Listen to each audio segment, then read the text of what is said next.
Thank you, Mr. Chairman. Thank you, Mr. Ranking Member, for the opportunity to speak with these witnesses today. I first want to let the people of Flint, Michigan know that you have my and my constituents' heartfelt condolences on what's happened and the devastation that's going to occur to you all in the years moving forward.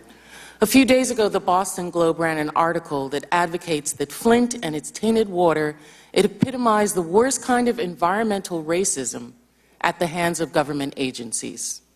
That conclusion may be true, but what has happened in Flint is really just symptomatic of what is happening in economically disadvantaged neighborhoods all across America, regardless of the race of the inhabitants. It continues to happen because America tolerates environmental hazards and polluting of the poor and people of color every day. The lead and other contaminants in Flint water is just one kind of environmental hazard. For many other economically challenged communities, toxic chemicals are stored in nearby facilities or used abundantly in manufacturing plants. Everyone appears to be shocked and surprised by what has happened in Flint, Michigan. Unfortunately, it's really unfortunate that I'm not shocked at all. I'm not shocked because this is par for the course. This is business as usual in America. It's unfortunate and a travesty that we have crises like these occurring around the country every day, whether it's toxic drinking water, toxic land, subhuman tenements, crumbling schools.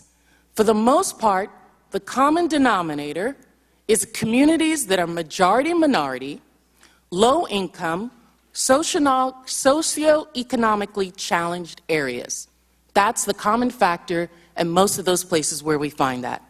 That's the common denominator in Flint, along with other places. Eleanor Holmes Norton talked about it in D.C. Certain Americans don't count for much.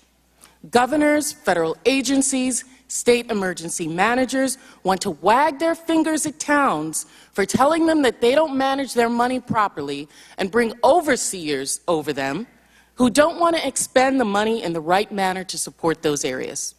Unfortunately, this Congress is the same. We create select committees and drag all kinds of important people to testify over issues that they think are important,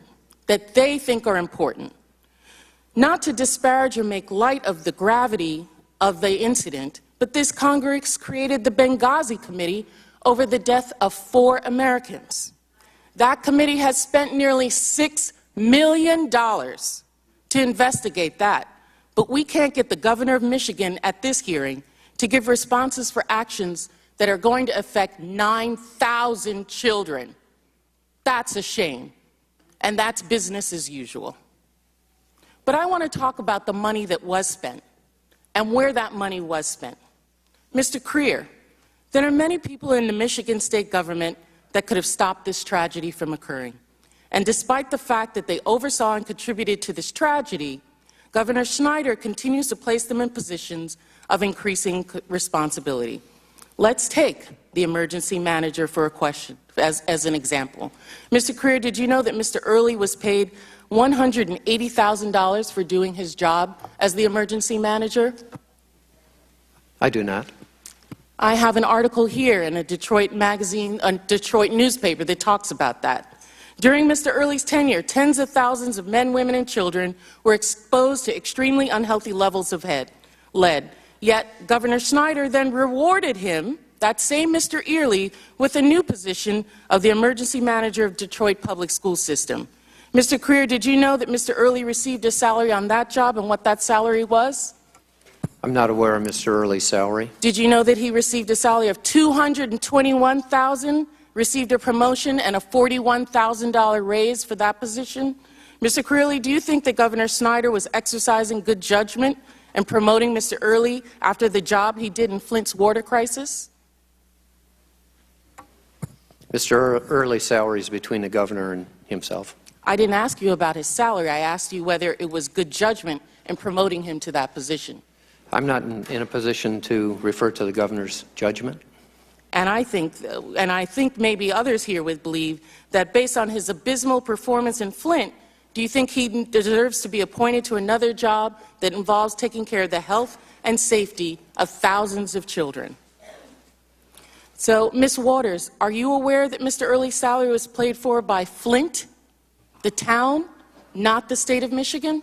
No, I was not. That it's your tax dollars that were paying for him to do the job that he did on those children? So Governor Snyder, for reasons only he knows, rewarded Mr. Early for the job he did in Flint with another job that paid him $221,000. Mr. Chairman, I want to thank you for your attempt to subpoena Mr. Early to appear here today. And I'm going to ask you to continue your attempt to enforce that subpoena, and that Mr. Early, along with the governor, will appear in front of this committee in another hearing in short order. Thank you for the time.